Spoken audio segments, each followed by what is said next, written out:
பிரவீன், புதுச்சேரி ரெட்டியார்பாளையம் புதுநகரில் கழிவறையில் விஷவாயு தாக்கி 3 பேர் இறந்துள்ளனர்.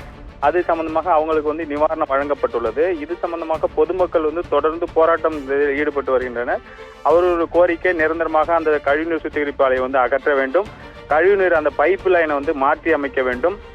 பாதிக்கப்பட்டவர்களுக்கு ஒரு வீட்டுக்கு ஒருவருக்கு அரசு வேலை வழங்க வேண்டும்.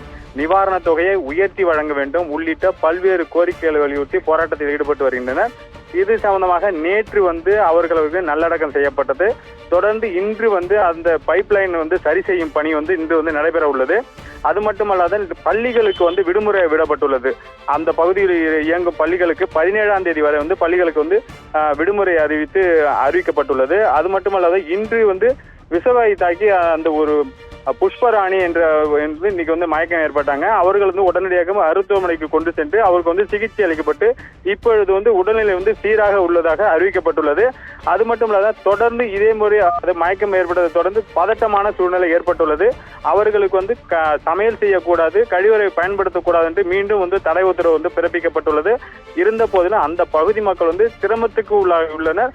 பதட்டமான சூழ்நிலை ஏற்பட்டுள்ளது. பிரவீன்.